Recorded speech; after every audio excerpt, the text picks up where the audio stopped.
lil alamin Masjid Al-Amanah.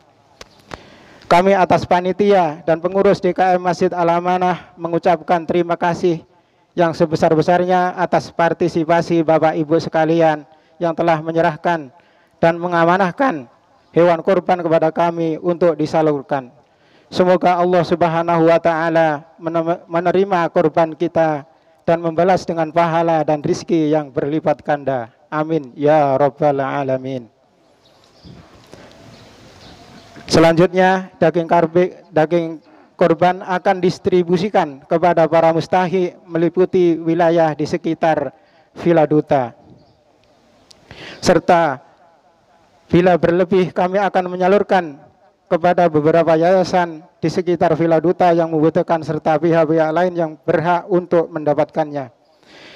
Insya Allah rencana penyembelihan hewan kurban akan dilaksanakan pada hari Senin esok, yaitu tanggal 11 Juli 2022 waktu pukul 8 sampai selesai di tempat yaitu Jalan Raya Sentul, Kabupaten Bogor. Untuk imam pada pagi hari ini insya Allah akan dipimpin oleh Al-Ustadz Fahru Rozi Az-Zukhruf, dan untuk khotib insya Allah As-Ustadz Wasim Al-Ba'dani. Kami atas panitia dan pengurus DKM Masjid Al-Amanah mohon maaf yang sebesar-besarnya kepada warga di sekitar Masjid Villa Duta atas penutupan jalan di sekitarnya. Demikian yang kami sampaikan.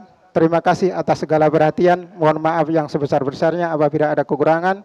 Wabillahi taufiq wal hidayah war ridha wal inayah. Assalamualaikum warahmatullahi wabarakatuh.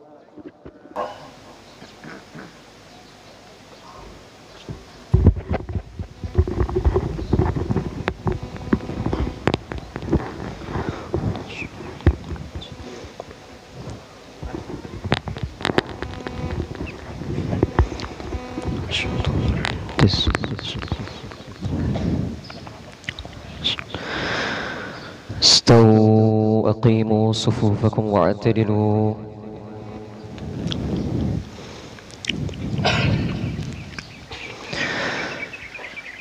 Jemaah sekalian yang dirahmati Allah Subhanahu wa taala, sekadar untuk mengingatkan sebagaimana pelaksanaan salat Idul Adha yang dari mana kita memulainya dengan takbiratul ihram diiringi dengan niat.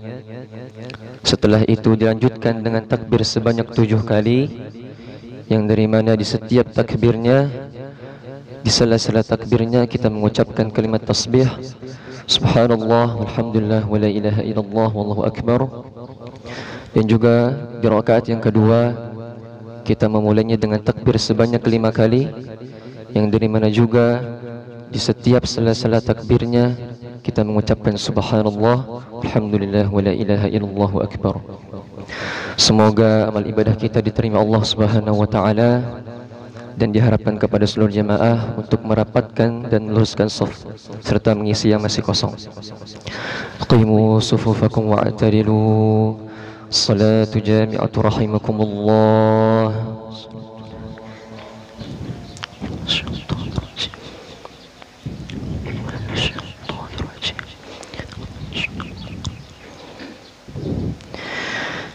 Allahu Akbar.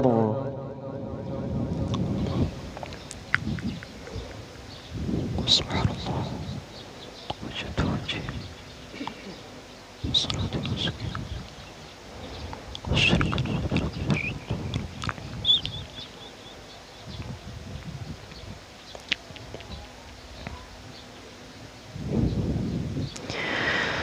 Allahu Akbar.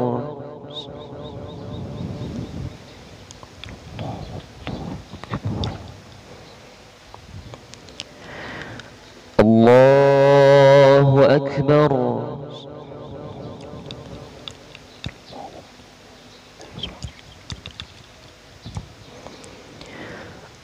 Allahu Akbar.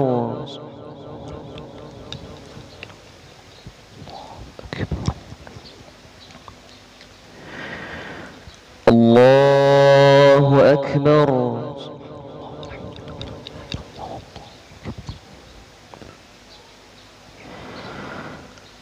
Allah أكبر.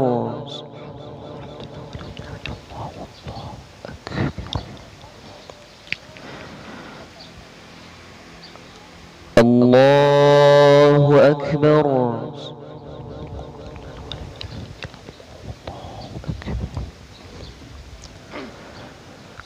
الله أكبر. بسم الله الرحمن الرحيم. الحمد لله رب العالمين الرحمن الرحيم مالك يوم الدين إياك نعبد وإياك نستعين اهدنا الصراط المستقيم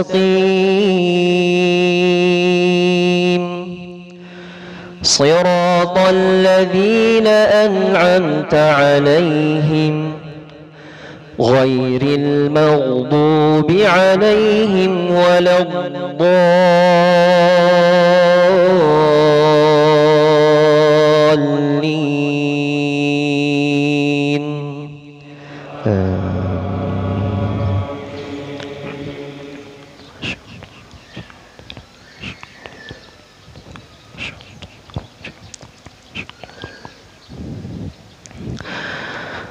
والبدن جعلناها لكم من شعائر الله لكم فيها خير فاذكروا اسم الله عليها صواف فإذا وجبت جنوبها فكلوا منها وأطعموا القانع والمعتر كذلك سخرناها لكم لعلكم تشكرون. لن ينال الله لحومها ولا دماؤها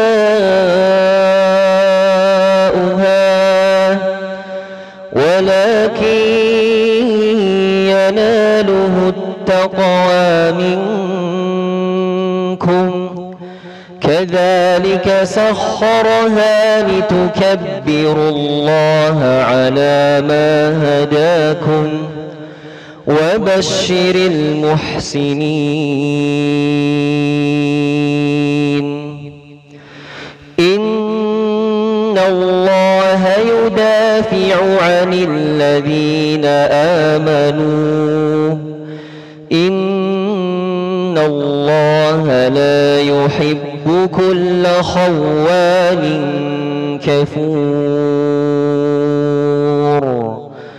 أذن للذين يقاتلون بأنهم ظلموا وأن الله على نصرهم لقدير.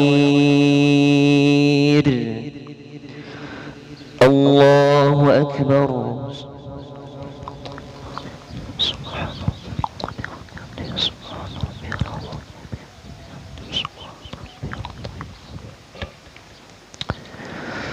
سمع الله لمن حمده.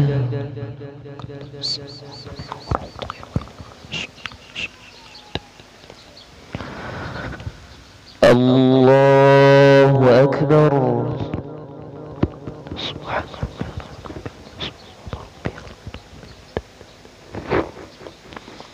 الله أكبر.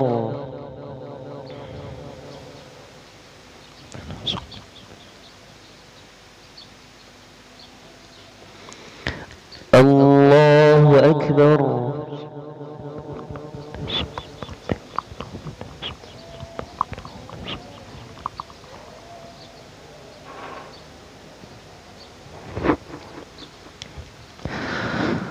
الله أكبر.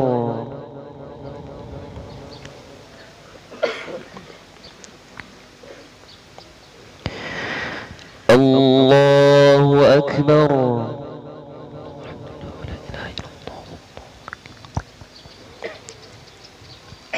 الله أكبر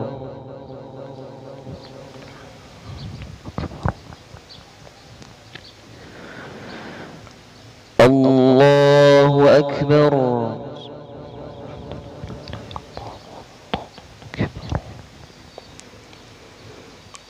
الله أكبر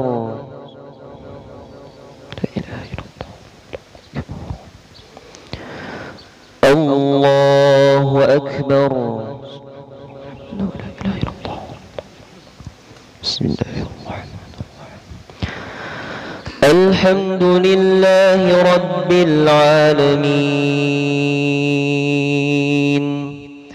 الرحمن الرحيم مالك يوم الدين إياك نعبد وإياك نستعين اهدنا الصراط المستقيم صراط الذين أنعمت عليهم غير المغضوب عليهم ولا الضالين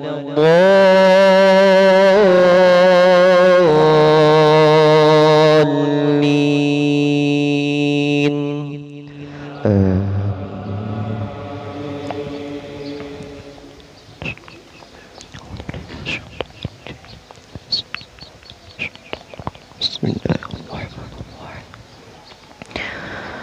هل أتاك حديث الغاشية وجوه يومئذ خاشعة عاملة ناصبة تصلى نارا حامية تسقى من عين آنية ليس لهم طعام إلا من ضريع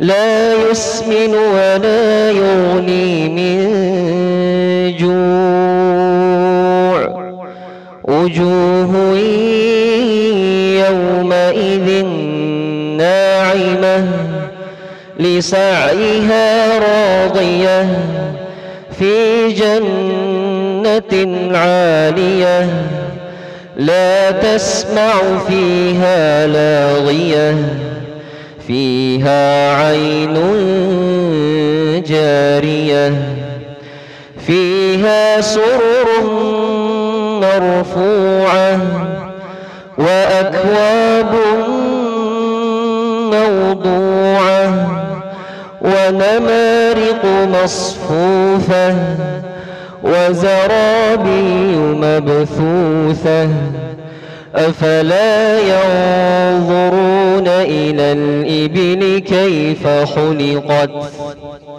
وإلى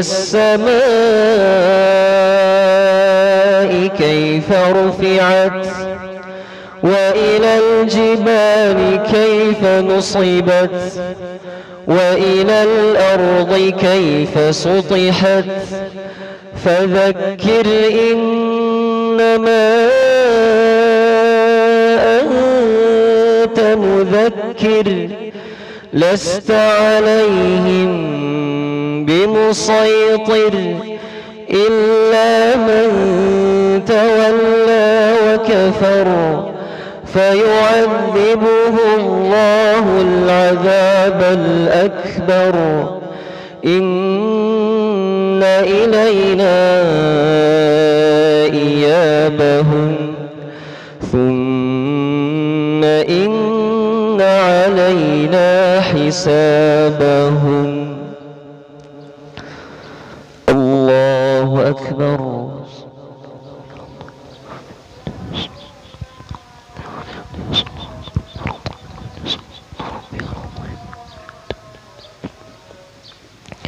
سمع الله لمن حمده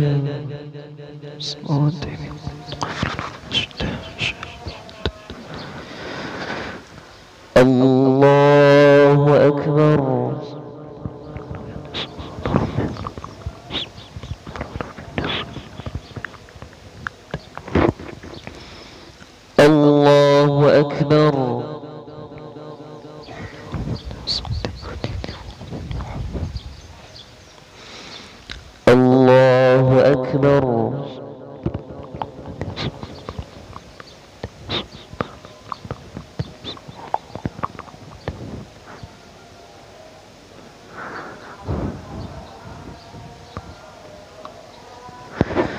الله أكبر.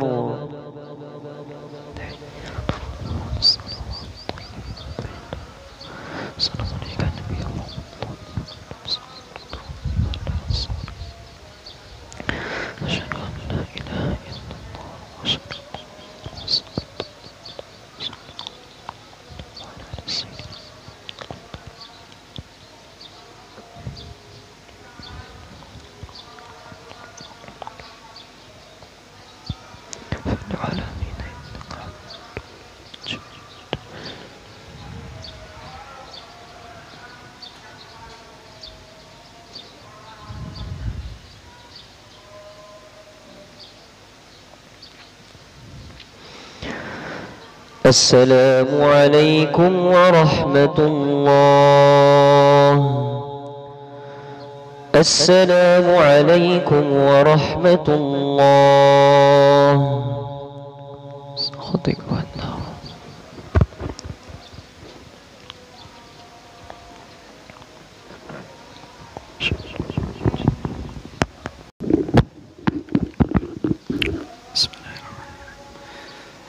إن الحمد لله نحمده ونستعينه ونستغفره ونعوذ بالله من شرور أنفسنا وسيئات أعمالنا.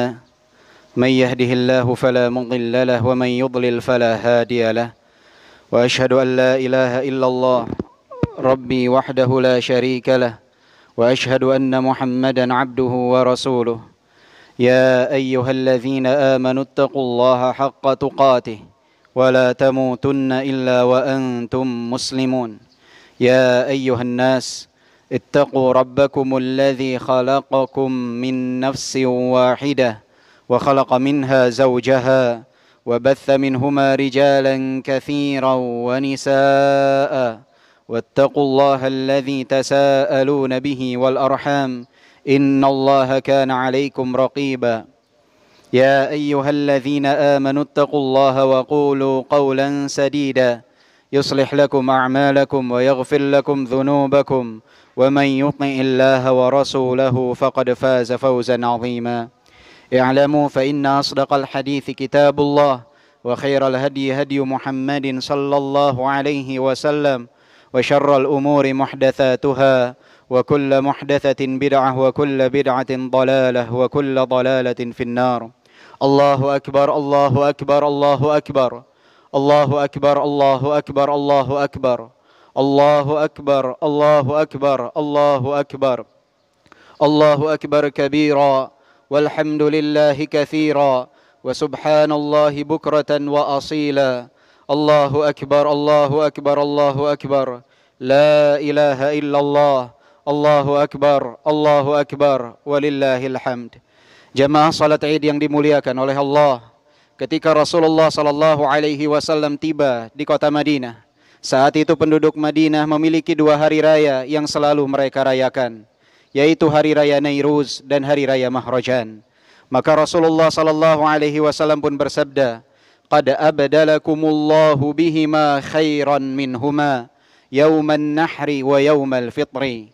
Sesungguhnya Allah subhanahu wa ta'ala telah menggantikan untuk kalian dua hari raya tersebut dengan dua hari raya yang lebih baik, yaitu hari raya Idul Fitr dan hari raya Idul Adha. Dan hari ini, wahai orang-orang yang dicintai oleh Allah subhanahu wa ta'ala, wahai hamba-hamba Allah, kita berada di salah satu dari dua hari raya tersebut. Saat ini kita berada di hari raya Idul Adha, atau yang dikenal dengan Idul Nahar, atau yang dikenal pula dengan Idul Qurban. Berbicara tentang Idul Adha, maka kita akan terus mengingat tentang kisah Nabi Ibrahim dan Nabi Ismail alaihi wassalam. Bagaimana perjuangan Nabi Ibrahim dan Nabi Ismail, bagaimana kesabaran Nabi Ibrahim dan Nabi Ismail, bagaimana tawakalnya Nabi Ibrahim dan Nabi Ismail. Lihatlah yang Allah subhanahu wa ta'ala firmankan di dalam Al-Quran, فَلَمَّا بَلَغَ مَعَهُ السَّعْيَ قَالَ يَا بُنَيَّ إِنِّي أَرَى فِي الْمَنَامِ أَنِّي أَذْبَحُكَ fanzur madza tara. Qala ya abati if'al ma tu'mar, satajiduni insyaallahu minas sabirin. Ketika Nabi Ismail telah menggapai usia yang cukup, maka saat itu Nabi Ibrahim berkata kepada Nabi Ismail, wahai anakku, sesungguhnya aku telah melihat di dalam mimpi bahwa aku diharuskan untuk menyembelihmu. Maka fikirkanlah apa pendapatmu. Saat itu Nabi Ismail menjawab, ya abati fa'al ma tu'mar. Wahai ayahku, lakukanlah apa yang Allah perintahkan kepadamu. Satajiduni insyaallahu minas sabirin. Dan insyaallah engkau akan mendapati aku termasuk dalam kelompok orang-orang yang bersabar. Maka ketika Nabi Ibrahim dan Nabi Ismail telah berserah diri kepada Allah Subhanahu wa taala, siap Nabi Ibrahim untuk menyembelih Nabi Ismail, Allah Subhanahu wa taala gantikan dengan hewan sembelihan yang besar. Wa fadainahu bidzibhin 'azim. Maka kami gantikan Nabi Ismail dengan hewan sembelihan yang besar. Jemaah salat Id yang dimuliakan oleh Allah Subhanahu wa taala. Lihatlah dialog dan percakapan di antara Nabi Ibrahim dan Nabi Ismail. Ada satu ibrah yang dapat kita petik. Bagaimana seorang ayah, yaitu Nabi Ibrahim, walaupun beliau telah yakin dengan apa yang beliau mimpikan, karena mimpi Nabi merupakan wahyu dari Allah Subhanahu wa taala, tapi beliau masih mengajak berdiskusi, berdialog dengan Nabi Ismail. Ya bunai, wahai anakku, aku melihat di dalam mimpi bahwa aku diharuskan menyembelihmu. Fanzur madza tara, fikirkanlah apa pendapatmu. Inilah contoh ayah yang bijak. Ayah yang tidak selalu memaksakan kehendak kepada anaknya. Ayah yang mau berdialog dengan anaknya. Ayah yang mau meminta pendapat kepada anaknya. Dan sosok ayah seperti ini saat ini sangat jarang, ya ibadallah. Banyak di antara orang tua yang sering memaksakan kehendak kepada anaknya.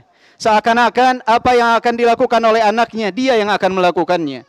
Sering memaksakan kehendak sampai kepada perkara-perkara yang seharusnya menjadi keputusan anak. Maka ayah yang bijak harus menyontoh bagaimana Nabi Ibrahim alaihissalam, bagaimana dia memperlakukan anaknya, bagaimana adab seorang ayah kepada anaknya. Di sisi lain, lihatlah Nabi Ismail alaihissalam. Beliau menjawab dengan jawaban yang penuh dengan adab, dengan jawaban yang penuh dengan kesopan santunan. Ya abati, wahai ayahku, if'al ma tu'mar, lakukanlah apa yang Allah perintahkan kepadamu. Taat di dalam ketaatan kepada Allah. Dan sosok anak seperti ini pun jarang kita temui di zaman sekarang. Banyak anak yang selalu membangkang kepada perintah orang tuanya. Banyak anak yang selalu beranggapan bahwa pikiran orang tuanya adalah pikiran yang kolot, pikiran yang tidak layak untuk didengarkan. Padahal ayahnya telah merasakan asam garam kehidupan, pengalaman yang begitu banyak. Maka wahai anak, contohlah Nabi Ismail, bagaimana dia bersikap kepada ayahnya. Dan jika dialog antara Nabi Ibrahim dan Nabi Ismail ini dapat kita aplikasikan dalam kehidupan kita sehari-hari, di antara orang tua dan anak, bagaimana sikap seharusnya orang tua kepada anak, dan bagaimana sikap anak seharusnya kepada orang tua, tidak bisa kita bayangkan, ya ibadallah, bagaimana keluarga yang akan kita dapati. Tentunya keluarga yang penuh dengan keharmonisan, keluarga yang penuh dengan kebahagiaan. Slogan baiti jannati bukan lagi menjadi impian. Rumahku surgaku, insyaallah akan kita dapatkan. Maka contohlah sikap para nabi alaihi wassalam. Allahu akbar, Allahu akbar, Allahu akbar. La ilaha illallah, Allahu akbar walillahil hamd. Jamaah salat Id yang dimuliakan oleh Allah. Saat ini sebagian dari kaum muslimin sedang melaksanakan ibadah haji di Baitullah. Semoga Allah Subhanahu wa taala menjadikan haji mereka haji yang mabrur, menjadikan haji mereka haji yang makbul, haji yang diterima oleh Allah Subhanahu wa taala. Karena mereka ketika berangkat bertalbiyah mengucapkan labbaik Allahumma labbaik, labbaik la syarika laka labbaik, innal hamda wan ni'mata laka wal mulk la syarika lak. Labbaik Allahumma labbaik, ya Allah kami penuhi panggilanmu. Itulah yang mereka serukan. Semoga Allah Subhanahu wa taala pun mencatatkan kita termasuk orang-orang yang diberikan kesempatan untuk berhaji sebelum ajal menjemput kita. Jamaah salat Id yang dimuliakan oleh Allah Subhanahu wa taala. Ibnu Rajab rahimahullah, salah seorang ulama Islam di abad ke-7 Hijriah, di dalam kitab beliau Lataiful Ma'arif, menuliskan satu nasihat emas, satu nasihat berharga untuk kita, saya dan antum sekalian. Nasihat untuk kita yang tidak berkesempatan untuk berhaji. Nasihat ini sangat luar biasa. Andai saja kita laksanakan nasihat beliau, tentu kebahagiaan di dunia dan di akhirat akan kita dapatkan. Nasihat pertama yang beliau katakan, man lam yastati' al-wuqufa bi'arafah, falyaqif 'inda hududillah alladhi 'arafah. siapa yang tidak mampu untuk wukuf berhenti di Arafah, maka berhentilah dia pada batasan-batasan yang telah Allah Subhanahu wa taala tentukan untuknya yang ia ketahui. Ya ibadallah, siapa di antara kita yang tidak dapat wukuf di Arafah? Maka kita harus tetap wukuf, berhenti pada batasan-batasan yang telah Allah Subhanahu wa taala tentukan. Allah memberikan kepada kita perkara-perkara yang Allah halalkan dan jumlah sangat banyak. Dan Allah memberikan batasan yang mana jika kita terjang batasan tersebut, kita akan melakukan apa yang Allah haramkan, apa yang menjadi sebab datangnya kemurkaan Allah Subhanahu wa taala. Maka hamba yang bertakwa, dia akan menyetop dirinya pada batasan-batasan tersebut. Dia berdoa selalu kepada Allah Subhanahu wa taala sebagaimana yang diajarkan oleh Rasulullah sallallahu alaihi wasallam, Allahumma kfini bihalalika an haramik. Ya Allah, cukupkanlah aku dengan perkara-perkara yang Engkau halalkan dan jauhkanlah aku dari perkara-perkara yang Engkau haramkan. Kemudian nasihat kedua dari Ibnu Rajab rahimahullah, wa man lam yastati' al-mabita bi Muzdalifah falyabit 'ala ta'atillah liyuqarribahu wa yuzlifah. Siapa yang belum mampu untuk mabit bermalam di Muzdalifah, maka mabitlah dia, bermalamlah dia di atas ketaatan kepada Allah Subhanahu wa taala agar dia semakin merapat dan mendekatkan dirinya kepada Allah Subhanahu wa taala. Jamaah salat Id yang dimuliakan oleh Allah Subhanahu wa taala, jika seorang hamba meningkatkan ketakwaannya kepada Allah Subhanahu wa taala, maka tentu dia akan semakin dekat dengan Allah Subhanahu wa taala. Dan salah satu cara untuk menggapai kedekatan tersebut adalah dengan cara menghidupkan ibadah di waktu malam. Menjadi hamba yang beribadah kepada Allah Subhanahu wa taala di waktu malam. Karena itu adalah tanda kemuliaan seorang mukmin. Kemuliaan seorang mukmin bukan dengan banyaknya harta, tingginya pangkat dan jabatan, akan tetapi ketika dia menghidupkan salat malam, sebagaimana hadis Rasulullah sallallahu alaihi wasallam, inna syarafal mu'min qiyamuhu bil lail, sesungguhnya kemuliaan seorang mukmin adalah ketika dia menghidupkan malamnya dengan beribadah kepada Allah Subhanahu wa taala. Maka lakukanlah itu ketika kita tidak mampu untuk mabit di Muzdalifah, mabitlah di atas ketaatan kepada Allah Subhanahu wa taala. Kemudian nasihat ketiga dari Ibnu Rajab rahimahullah, wa man lam yaqdir ala dhabhi hadiyahu bimina falyadhbah hawahu liyablugha bihil muna. Siapa yang belum mampu untuk menyembelih hadyu di Mina, maka sembelihlah hawa nafsunya agar dia dapat menggapai cita-citanya yang tinggi, yaitu surga. Jamaah yang dimuliakan oleh Allah Subhanahu wa taala, ketika kita belum mampu untuk menyembelih hadyu di Mina, maka kita harus dapat menyembelih hawa nafsu kita, karena itulah yang dapat menyelamatkan kita. Dan itu adalah jihad yang terbesar, jihad yang tersulit. Sebagaimana Rasulullah sallallahu alaihi wasallam bersabda, afdalul jihad an yujahida ar-rajulu nafsahu wa hawah. Jihad yang paling afdal adalah ketika seseorang berusaha untuk berjihad melawan diri dan hawa nafsunya, dan balasannya pun sangat luar biasa. Surga menanti hamba yang dapat menyembelih hawa nafsunya, sebagaimana firman Allah Subhanahu wa taala, wa amma man khafa maqama rabbih wa nahan nafsa 'anil hawa fa innal jannata hiyal ma'wa. Siapa yang takut kepada maqam Rabbnya, kemudian dia menahan diri dari nafsu syahwat, maka surga adalah tempat tinggalnya. Maka sembelihlah hawa nafsu kita ya ibadallah ketika kita belum mampu menyembelih hadyu di Mina. Dan nasihat keempat dari Ibnu Rajab, beliau mengatakan, wa man lam yastati al-wusula lil baiti li'annahu ba'id falyaqsud rabbal bait fa innahu aqrabu ilaihi min hablil warid. Siapa yang belum mampu untuk dapat sampai ke Baitullah karena jarak yang jauh, siapa yang belum mampu untuk sampai ke Ka'bah, ke Masjidil Haram karena jarak yang jauh, maka tujulah sang pemilik Baitullah, Allah Jalla Jalaluh, karena Allah Subhanahu wa taala lebih dekat kepada kita dari urat nadi yang ada di leher kita.